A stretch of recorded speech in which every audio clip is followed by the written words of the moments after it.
Shalom semuanya, jemaat yang terkasih, kita berjumpa lagi untuk Daily Feed.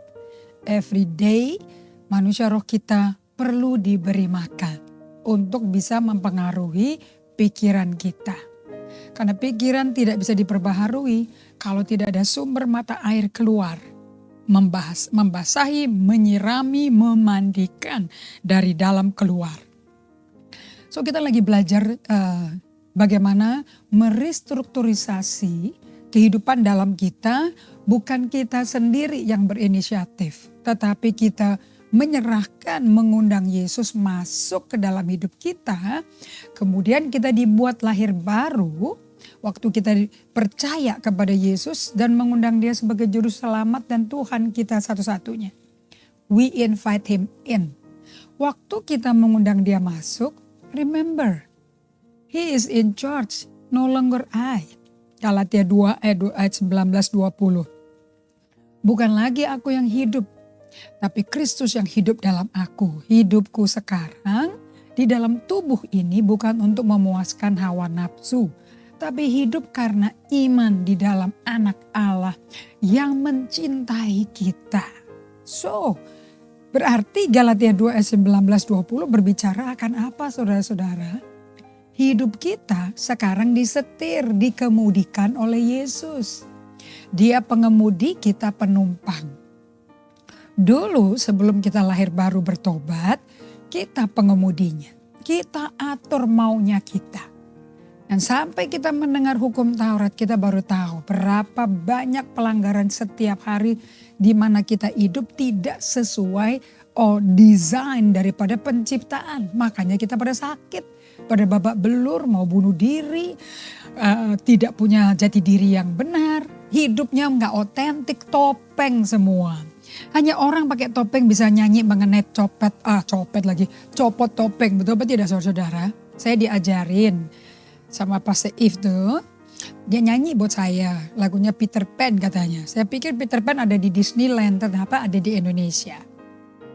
Bukalah topengmu. Orang gak bisa ngomong dia pakai topeng kalau dia sendiri gak pakai. Berarti dia udah capek, jenuh tuh. Cuman belum bertemu secara pribadi dengan pribadi yang bisa setelah copot topeng diapain. Nah kalau Anda undang Yesus masuk dalam hidup Anda, Yesus langsung diberi karpet merah oleh kita. Aku berserah. Makanya lagunya apa kalau Anda terima Yesus? Aku berserah. Aku berserah. Karena kita izinkan dan kita berikan otoritas penuh kepada Yesus. Be our driver. Be our ruler. Be our king. Kita mengaku Yesus adalah Raja, pemilik hidup kita. Nah, nyawa baru diberikan sama kita. Anda ingat minggu sesi sebelumnya. Di mana Anda jangan heran kalau Yesus berkata kepada Nikodemus mau menerjemahkan Yesus dari otak dia, dari apa yang dia pelajari, apa yang dia tonton. Waktu ada mujizat pertama terjadi di perkawinan di Kana. Tetapi pada waktu dia bilang, kamu pasti dari Allah. Dia nembak kayak langsung, itu kan pengetahuan. Makanya pengetahuan itu bikin orang berdebat. Knowledge make your head puffed up, bikin sombong. But love edify, kasih membangun. Caranya Yesus menjawab, bukannya enggak, ya. Tapi dia berkata, kecuali kamu lahir kembali, kamu tidak bisa melihat kerajaan Allah. Dan Anda tahu kan dialognya kan? Nikodemus berkata, aku udah tua bagaimana lahir lagi, masa masuk ke rahim ibuku lagi?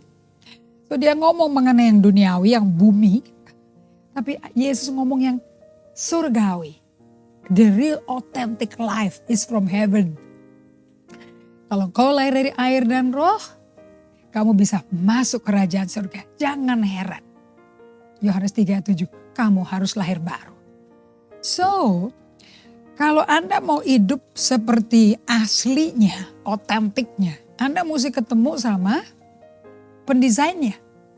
Yesus bukan saja pengemudi kita, raja kita, pengatur hidup kita, penguasa hidup kita. He is the creator, dia pencipta. Jadi kalau Anda punya mobil apa, misalnya Toyota, rusak, ya tentu Anda ke bengkel Toyota, gak mungkin ke bengkel walaupun sama-sama mobil. Gak mungkin ke bengkel bus dong, Hino. Gak mungkin ke bengkel Mercedes Benz. Pasti cocoknya ke Toyota, right? Kalau kita, Anda dan saya hidup berantakan, pokoknya kacau semua deh. Hubungan suami istri kacau, ekonomi, keuangan pada kacau, nggak tahu mesti mikir gimana di masa pandemi ini. Krisis kesehatan, krisis ekonomi. Kalau Anda kacau, balik aja kepada penciptanya, desainernya. Nah ini pada kacau semua, nggak sinkronnya, pada berantakan semua, adanya pandemi, semuanya di hold, semuanya di stop. Oke, naik jack up, naik mesin untuk tune up mobil tuh, turun mesin di situ. Wah, Anda kalau nggak berserah mestinya jalan sendiri nanti. Nah, di situ kalau Anda berserah, Dia akan mengerjakan di dalam kita apa yang Dia mau. Nah, di sini saya mau kasih tahu pada kalian bahwa transformation always happen from within us, dari dalam kita. So waktu Anda meminta Yesus masuk dalam hidupmu, you basically berkata, ada yang ngatur hidupku, bukan aku lagi. Mazmur 37 ayat 23, langkah orang benar diatur Tuhan. Artinya apa? Anda mesti konsekuen kalau ngomong kayak gitu. So saya mau tutup episode ini untuk menjadi makanan harian Anda juga berikutnya. Di Yakobus 2 ayat 14 sampai 26, beautiful. Iman tanpa perbuatan pada hakikatnya mati. Nah, iman itu adanya di hati. Pokoknya semuanya memulai hubungan dengan Tuhan itu mulainya di hati. Makanya jaga hati kita. Jangan cuma jaga dompet. Zaman dulu orang-orang, zaman mami saya tuh, mereka bawa uang gak pakai dompet. Anda tahu kan disimpan di mana kan? Dimasukin ke baju. So jangan jaga dompet, merek-merek Anda. Jaga hati. Karena dari hati Anda keluar pancaran hidupmu. Dari hati Anda percaya di hati. Mulut mengaku. So guard your heart. That's the place yang perlu di restrukturisasi, diorder kembali oleh Tuhan. If you allow. Kalau engkau izinkan. Apakah gunanya saudara-saudaraku jika seorang mengatakan bahwa ia punya iman. Padahal ia tidak punya perbuatan. Dapatkah iman ini nyelamatin dia? Sama kayak orang Farisi ini. Nikodemus secara alahiriah. Top notch perfect. Tapi hatinya gak kenal Allah. Masa dia bisa melakukan kenal Allah tapi dia gak kenal di hati. Lucu kan? Jangan seperti itu. Saya berdoa untuk Anda ya. Terima kasih Bapa untuk kami di musim pandemi ini. Kembali introspeksi diri. Menguji dan minta Roh Kudus bantu. Seperti Daud berkata, jika engkau lihat jalan yang sesat dalam diriku, tunjukkan padaku Tuhan, kembalikan ke jalan yang benar. Terjadilah ini di musim pandemi ini. Dalam nama Yesus. Amin. Tuhan berkati.